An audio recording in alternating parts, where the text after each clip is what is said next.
The cream envelope stands out like a flare against the stack of bills in my rural mailbox. My fingers brush over the gold embossing, heart quickening as I recognize the Gentry family crest stamped in the corner. October wind whips around my ankles, but I barely notice. I tear it open right there on the gravel driveway, not bothering to walk back to the house. Inside, heavy cardstock announces what I already suspected. Harrison Gentry cordially invites you to celebrate his 68th birthday at Oakmont Country Club. My father. The invitation to his party sits in my hands like a live grenade.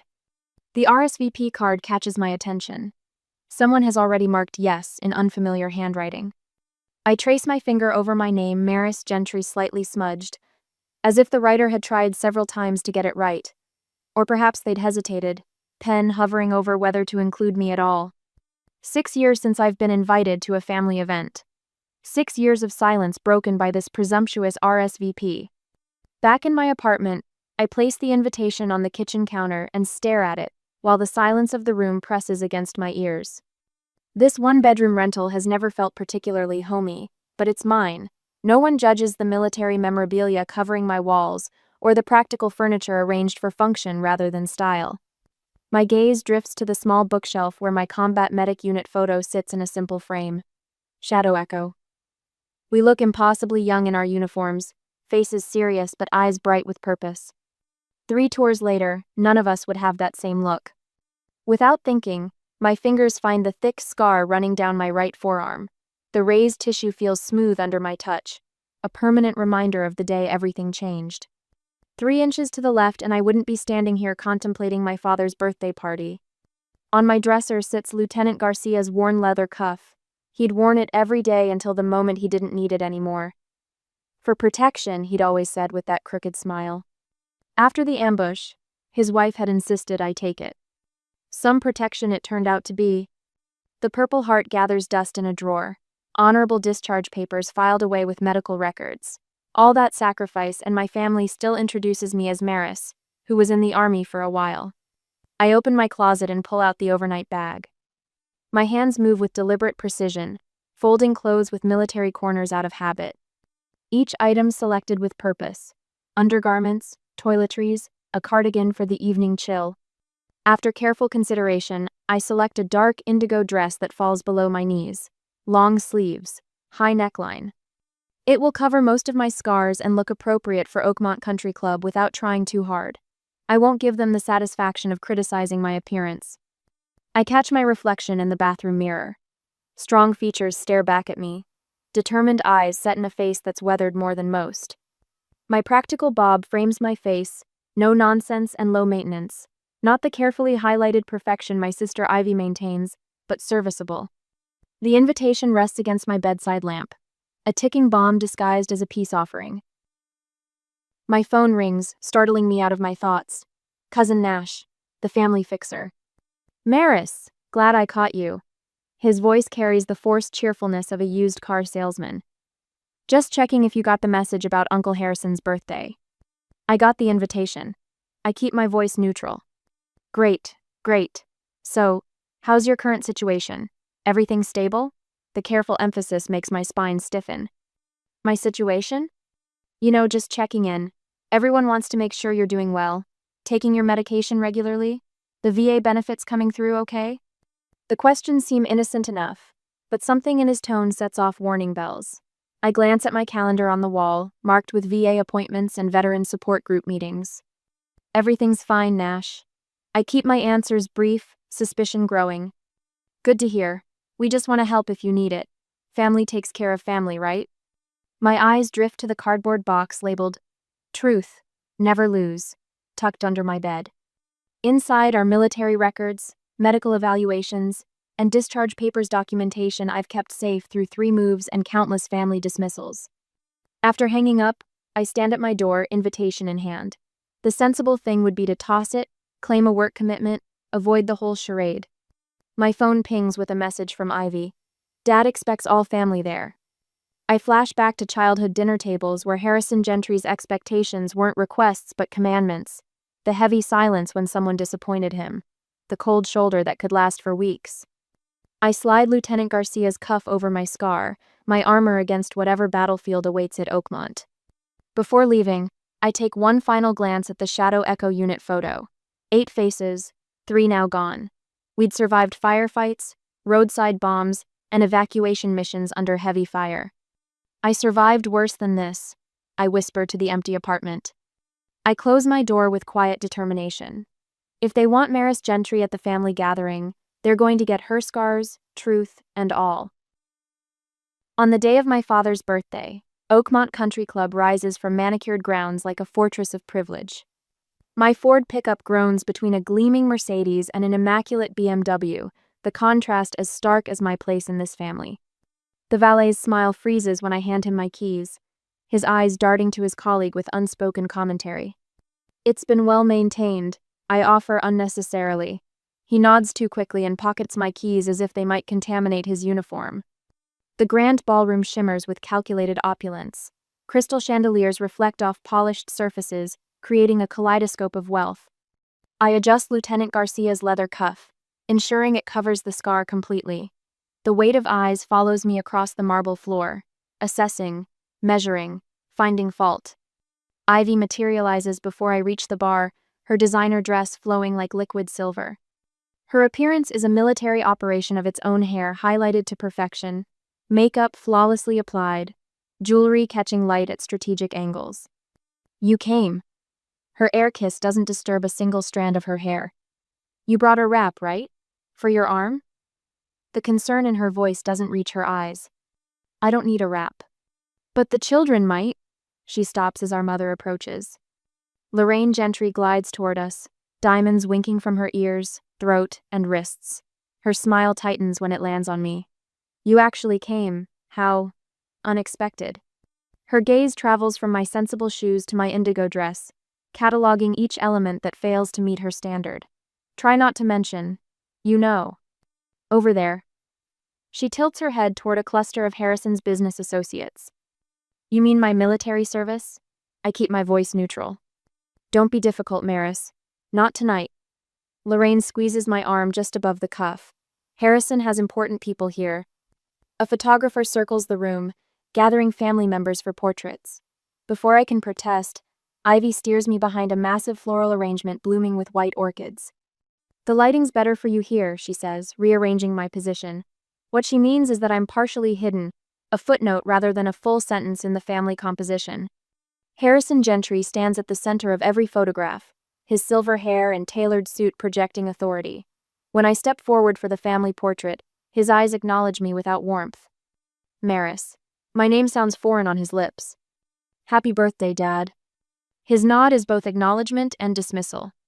Don't let the kids see that scar, Lorraine whispers as we pose. It's upsetting. Across the room, a man in an expensive suit watches our interaction. I recognize him as my father's attorney, the one who handles all family situations. His observation isn't casual. Nothing in this room happens without purpose. I retreat to the bar, order water, and watch the carefully choreographed dance of family politics. Conversations shift when I approach. Groups close ranks, creating physical barriers. Ivy's children, Trevor and Paige, avoid eye contact, clearly instructed about how to handle Aunt Maris. Great turnout, Cousin Nash says, appearing at my elbow. His phone angles slightly toward me as he speaks. Everyone who matters is here. The emphasis isn't subtle. You seem very interested in documenting the evening, I observe, nodding toward his phone. Nash slips it into his pocket, just capturing memories. But I've seen enough surveillance operations to recognize one. My hackles rise as I overhear fragments of conversations. Unstable condition. Troubled history. Such a shame about Maris. I retreat to a quiet corner, finally understanding that this invitation wasn't reconciliation. It was reconnaissance. My family didn't want me here, they needed me here for some purpose I haven't yet uncovered. The formal toast begins. Guests raise crystal flutes of champagne as Harrison takes center stage. He acknowledges his wife, his successful daughter Ivy, his grandchildren, his business partners. My name never crosses his lips. Ivy's husband Richard swirls his champagne. To family members who actually contribute, he says to appreciative laughter from his circle. I reach for my water glass, the leather cuff sliding slightly. A movement catches my eye. A gray-haired man at a nearby table has gone still, his attention fixed on my exposed wrist. I adjust the cuff, but it's too late. The edge of my faded shadow echo tattoo has become visible. The man rises slowly from his seat. Colonel Emmett Pike. Older now, but unmistakable with his military bearing and piercing gaze. Medic Gentry? His voice carries across the sudden silence. The room freezes. My family's careful narrative hangs suspended between us. I stand, spine straightening automatically. Colonel. The wolves in designer clothing watch as their carefully constructed den of lies begins to crack. The room falls silent as Colonel Emmett Pike approaches, his military bearing unmistakable despite his 70-plus years. His silver hair is cut in the same high and tight style he probably wore decades ago, and his spine remains ramrod straight. But it's his eyes that capture my attention, steel gray and locked on the shadow echo tattoo now visible on my wrist where Lieutenant Garcia's cuff has slipped. Conversations around us fade like someone turned down the volume. Even the pianist in the corner seems to sense the shift, his fingers hovering above the keys. Pike stops 3 feet from me, the perfect military distance for addressing a subordinate. His chin lifts slightly as his gaze travels from my tattoo to my face. Echo walks in shadow, he says, voice clear and carrying. The words hit me like a physical blow. The classified call-in response of our unit words spoken only between those who served in Shadow Echo. My reply comes without thought, muscle memory taking over before my brain can catch up, but never walks alone. The phrase leaves my mouth before I can stop it. Around us, family members freeze, champagne flutes halfway to lips, forks suspended above plates. Sergeant Gentry, Pike says, not a question but an acknowledgement. Sir. The word falls from my lips automatically, my spine straightening as if pulled by invisible strings. At ease, Sergeant. His mouth curves into the barest hint of a smile. It's been some time. Ivy appears at my elbow, her fingers digging into my arm. Morris, Mother needs help with something in the... Pike turns to her, and whatever Ivy sees in his face makes her words dry up. You must be the sister, he says, his tone pleasant but carrying an undercurrent of steel. Interesting that you never mentioned your sister ran a field hospital in Kandahar. The silence around us deepens. I can feel the weight of stares. I don't think this is the appropriate venue for... Ivy begins. She saved my nephew's life, Pike says, his voice carrying across the silent room. Staff Sergeant James Morello. Compound fracture of the femur, arterial bleeding, and a collapsed lung. 3 other medics said he wouldn't make it through the night. My throat tightens. James Morello. I remember him, the impossible odds, the dwindling supplies, the generator failing during the most critical part of the procedure. Your sister operated for 7 hours straight, while mortars fell less than a mile away. When the generator failed, she finished by flashlight. Never once lost focus.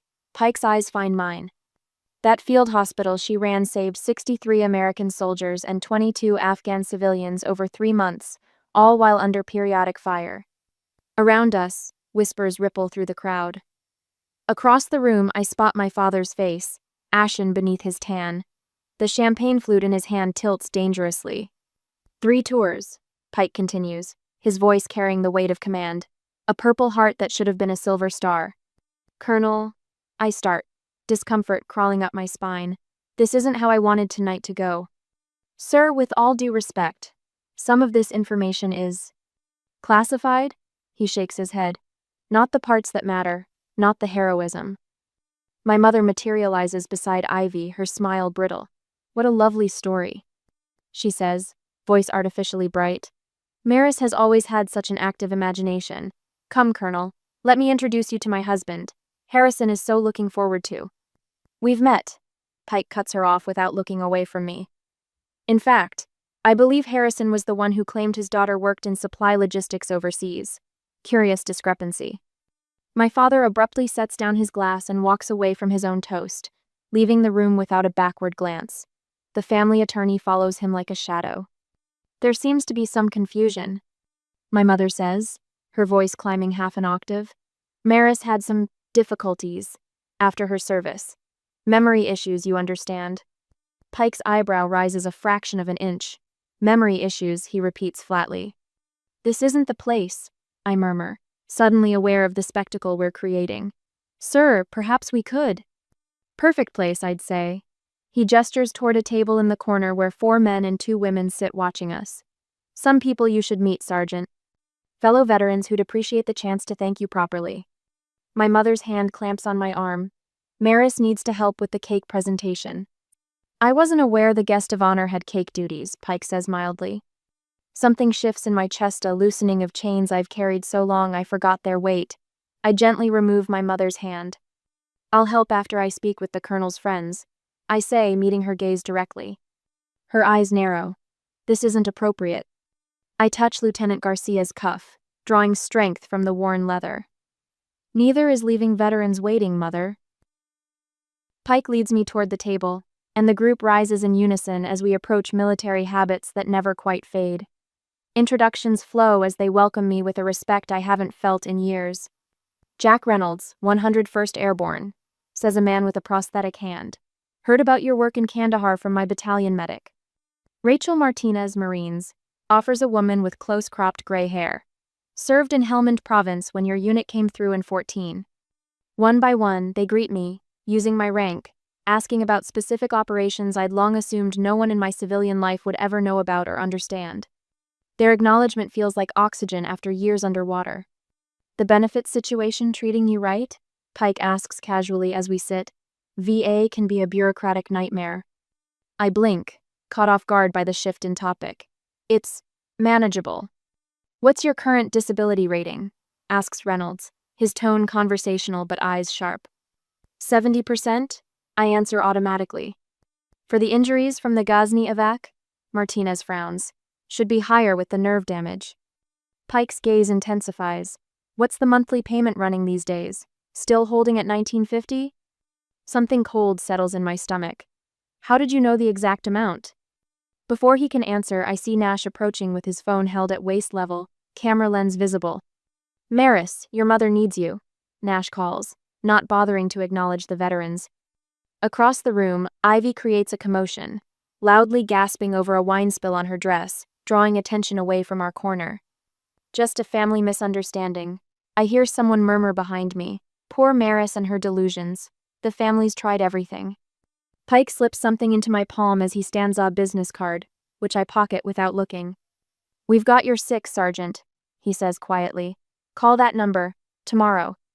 I nod, noticing my father has returned with the family attorney. Their heads are bent in conversation, both occasionally glancing my way.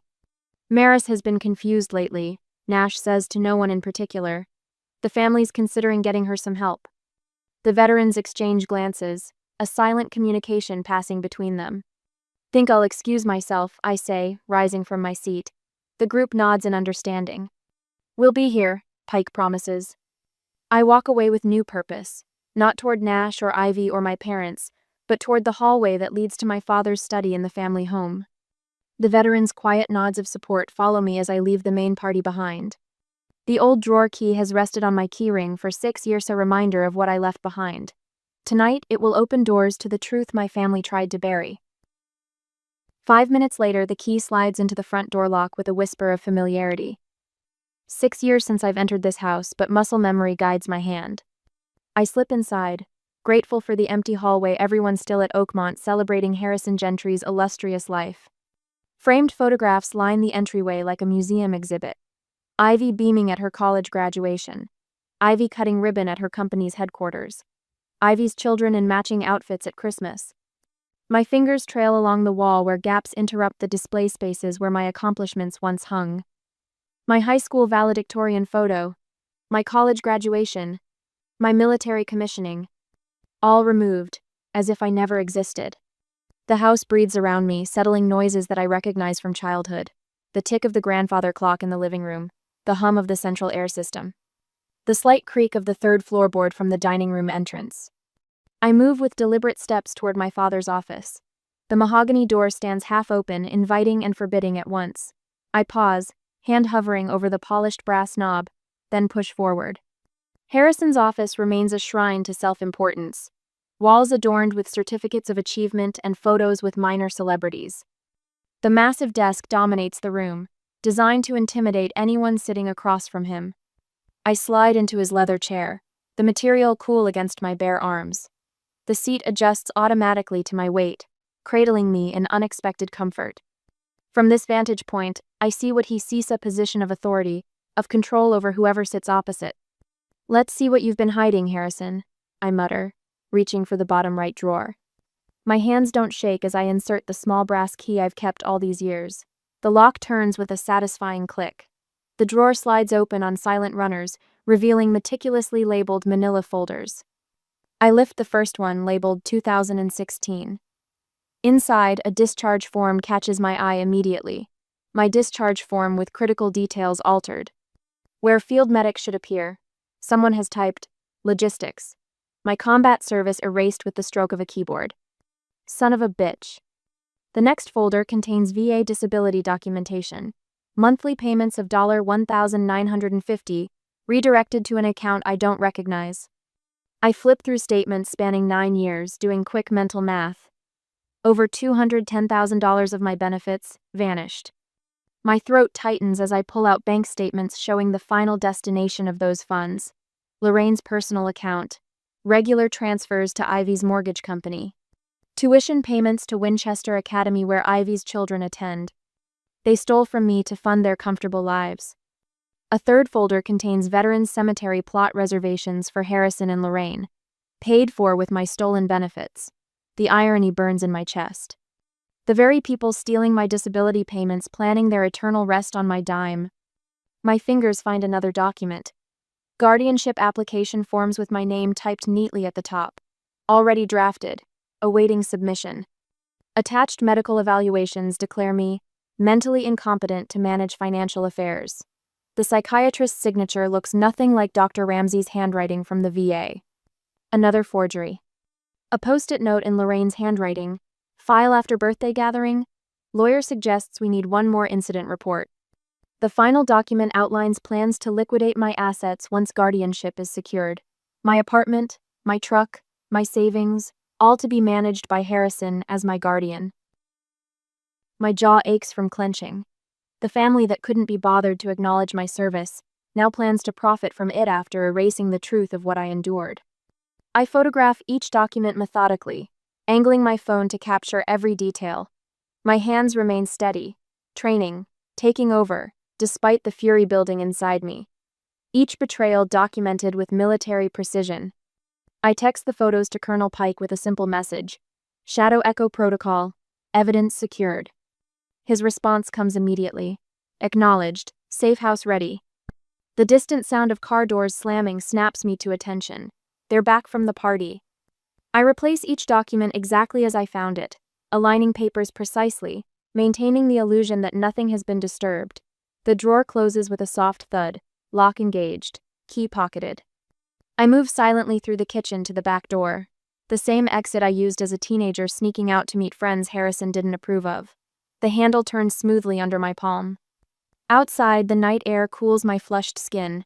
I circle around to the street where my pickup waits, sliding behind the wheel just as headlights sweep the driveway. Back at my apartment complex later that night, exhaustion settles over me like a heavy blanket. I trudge up the stairs, keys jingling in my hand. A white envelope protrudes from my mailbox. No return address, just a Boise, Idaho postmark. Inside, handwritten words on simple stationery.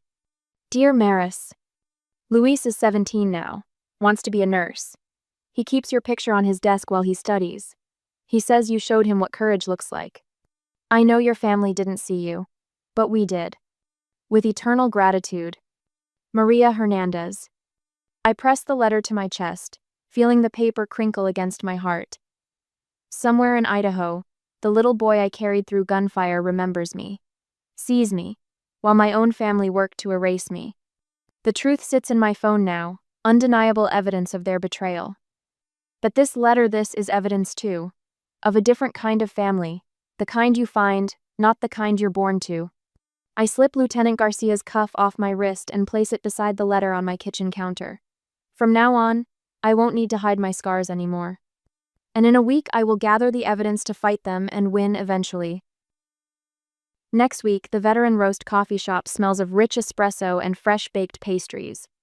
Colonel Pike sits across from me, his weathered hands resting beside a manila folder that looks thin but carries the weight of my future. The morning crowd bustles around us, Civilian lives continuing while we wage a different kind of war. Your documentation is meticulous, Gentry, he says, voice carrying the same authoritative tone that once directed battlefield operations. Military precision. I tap my fingers against the folder. Had to be. They've been careful. Pike's gaze shifts to the door as it swings open. A woman enters stall, with silver-streaked black hair twisted into a sensible knot. Her charcoal pantsuit radiates quiet competence. Catherine Wells, Pike says, rising slightly as she approaches. Best veterans advocacy attorney this side of the Mississippi. Wells slides into the booth beside Pike without ceremony. She takes my measure with one swift glance, the kind that catalogs every detail without judgment. Colonel Pike mentioned your situation. Her voice carries the slight rasp of someone who's argued too many cases before too many judges. Your family diverted disability benefits for 9 years? I nod, sliding the folder toward her. Documentation's all there. Bank statements, forged medical evaluations, guardianship paperwork they were preparing. Wells flips through the pages with practiced efficiency. Her eyebrows lift slightly as she examines the forged signature on my medical evaluation. Not even a good forgery, she mutters. They got the loop in your G all wrong. They never bothered learning my actual signature. The coffee shop door swings open again. 3 men enter, moving with the synchronicity of people who've trained together. Staff Sergeant Rodriguez, Corporal Winters, Private First Class Mendez. Shadow echo, the surviving members. The cavalry arrives, Pike says with grim satisfaction. Rodriguez slides in next to me, his prosthetic leg bumping against the table. Sorry we're late, traffic was a nightmare. Winters and Mendez grab chairs from nearby tables. Within moments, our small gathering has transformed into something that feels like a field operation planning session. We've all written statements, Rodriguez says, tapping a folder of his own. Character testimonials, observations from our tours together. Mendez nods. The CO signed one too. Said Maris was the best damn field medic he'd ever seen. My throat tightens. The validation feels foreign after years of family dismissal. These men who saw me blood-soaked and terrified, who trusted me with their lives, understand my worth in ways my blood relatives never bothered to. Wells examines each testimonial with the same careful scrutiny she gave the financial documents. These will help establish credibility against any claims of mental incompetence. My phone buzzes in my pocket. The screen lights up with Nash's name, the 5th call today. They're getting nervous, I say, declining the call. They should be, Wells replies. Elder financial abuse carries serious penalties when it's targeted at a disabled veteran. She shakes her head. The court won't look kindly on that. The phone buzzes again with a text from Ivy. We need to talk. I'm outside your apartment. Open up. I show the message to the group. They're escalating. Wells looks up from her notes. Good. Let them panic. Panicked people make mistakes. Your mother left 3 voicemails this morning, Pike adds. Crying about family misunderstandings and how your father only wants to help you. A bitter laugh escapes me. 11 years in the service. Purple Heart. And they think I need their kind of help. The phone rings again. Harrison's attorney this time. Should I answer? I ask Wells. She nods. Put it on speaker. Say nothing committal. I accept the call, placing the phone in the center of the table. Maris. The attorney's voice oozes false concern. Your father is very worried about recent developments. He feels a family discussion might resolve these misunderstandings. What misunderstandings specifically? I keep my voice neutral, military calm. These accusations about financial matters. There's a perfectly reasonable explanation for everything. Rodriguez shifts beside me, jaw clenched. Winters stares at the phone with narrowed eyes.